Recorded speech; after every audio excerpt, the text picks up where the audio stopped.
Assalamualaikum warahmatullahi wabarakatuh.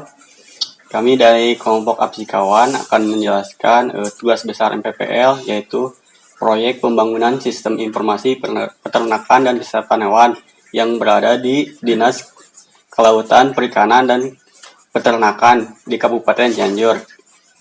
Nah, di sini ada struktur organisasi proyek. Yang pertama ada saya, Ahmad Muhammad Ismail, sebagai project manager. Di sini project manager bertanggung jawab untuk memimpin tim proyek di dalam mengelola, merancang, mengeksekusi, dan menutup proyek sesuai dengan tujuan dari proyek yang telah ditetapkan. Yang kedua ada Suwandi sebagai programmer. Nah, di sini programmer bertugas sebagai pembuat proyek yang diinginkan klien ke dalam bentuk web aplikasi.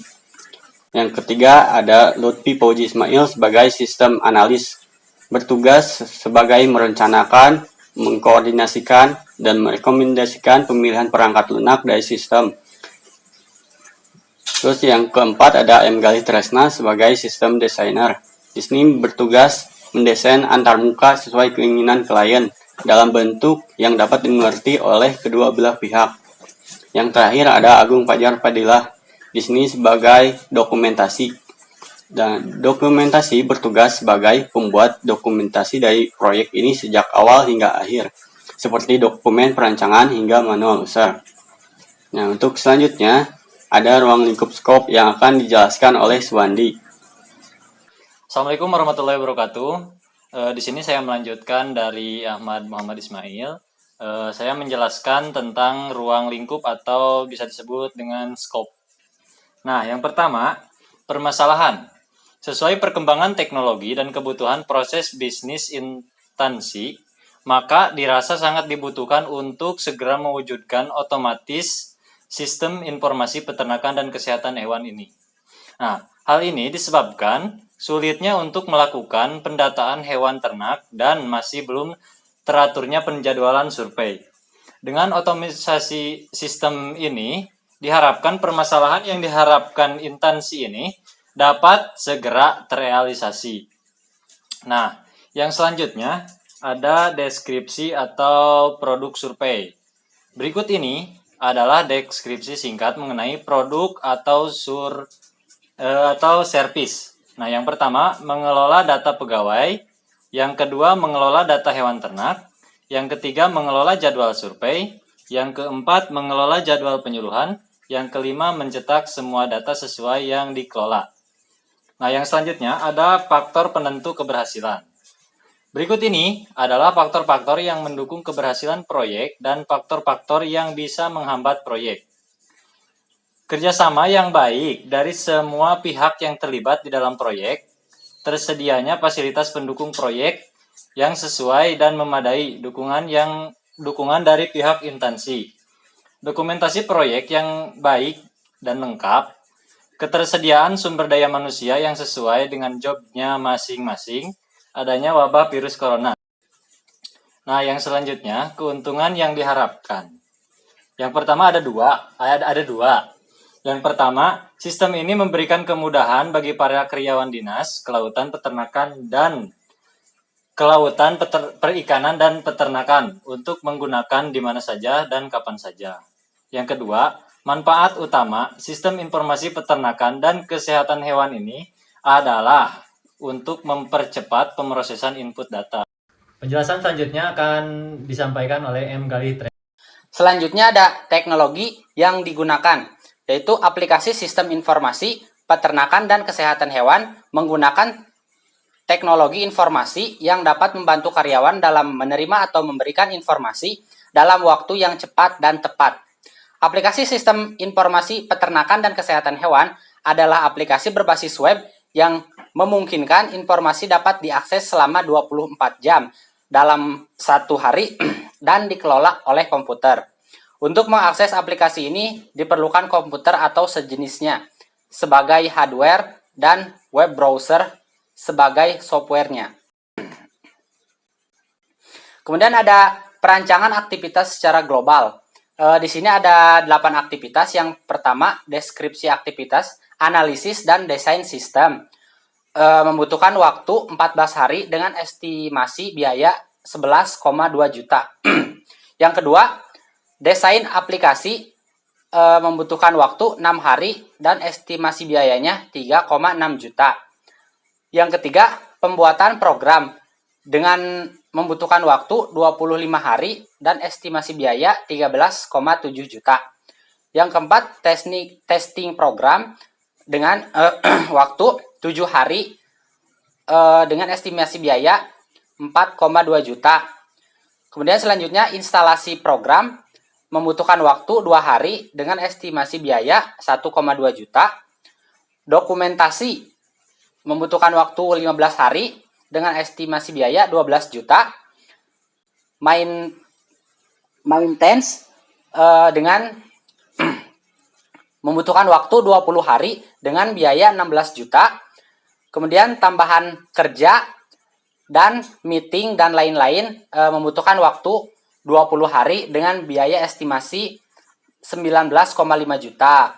Dan total semuanya itu menjadi 100 hari dengan estimasi biaya 81,4 juta. Kemudian di sini ada proyek Apsikawan. Tujuan proyek. Proyek ini adalah membangun sistem yang dapat memberikan informasi serta membantu dinas dalam menyelesaikan permasalahan di bidang kesehatan hewan yang awalnya diinput secara manual menjadi dihitung secara otomatis oleh sistem.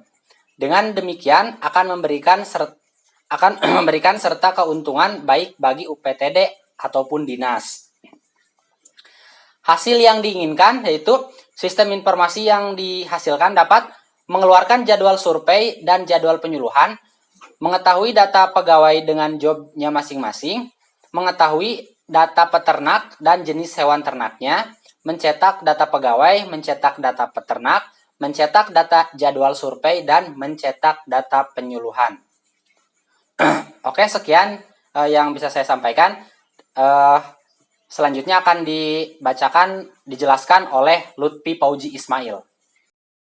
Bahasan selanjutnya yaitu jadwal. Proyek dikerjakan selama kurun waktu 100 hari, yaitu meliputi pekerjaan pembangunan atau pembuatan sistem, dan segala kegiatan pendukung seperti pertemuan atau diskusi dengan tim proyek. Selanjutnya, estimasi atau perkiraan biaya. Biaya yang dibutuhkan untuk membangun sistem adalah Rp81.400.000. Selanjutnya, adapun batasan dari proyek ini yaitu proyek secara umum fokus pada pembangunan atau pembuatan sistem informasi sampai dengan pemeliharaan dalam kurun waktu tertentu. Tidak dibahas mengenai quality control dan quality assurance secara khusus. Tidak dibahas mengenai risiko proyek, bahasan hanya pada risiko permintaan perubahan. Biaya yang dimaksud adalah biaya untuk tim proyek, tidak termasuk manajer proyek, ditambah biaya lain-lain seperti bahan infrastruktur pendukung lainnya. Selanjutnya, kriteria produk yang akan diterima antara lain menganalisis proses yang berhubungan pengelolaan data hewan, melakukan pengecekan dokumen dan laporan yang berhubungan perhitungan hewan ternak, mendesain sistem informasi yang mendukung seluruh kebutuhan operasi perencanaan pengelolaan data hewan, membangun program untuk sistem yang telah direncanakan dan didesain, penerapan dan pengujian sistem hingga layak digunakan oleh pemilik proyek. Selanjutnya, preliminary scope statement akan dibahas oleh saudara. Saya akan melanjutkan dari Saudara Lutfi. Di sini ada mengenai preliminary scope statement atau statement awal mengenai rangkuman kerja yang akan dilakukan. Di sini ada struktur organisasi yang ada di Dinas Kelautan. Di sini ada kepala bagian, bagian sapras, bagian hewan, dan bagian kesehatan hewan. Kita berada pada bagian kesehatan hewan, di mana kita akan membuat aplikasi tersebut.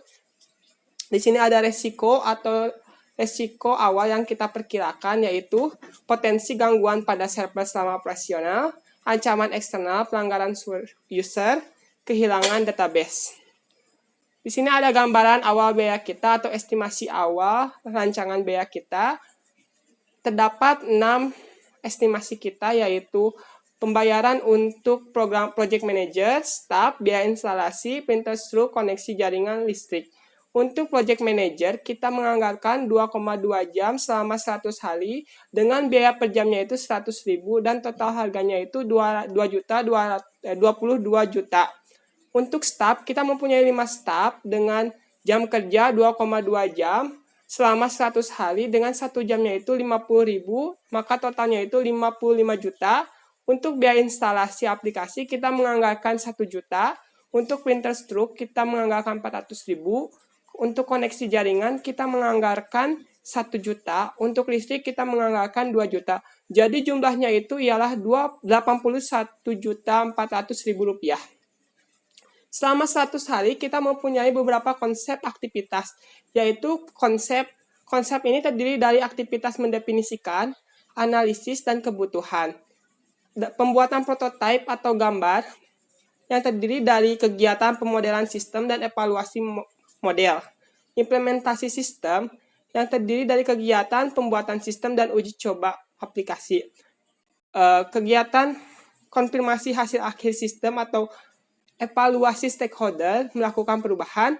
Rollout terdiri dari melakukan hosting aplikasi.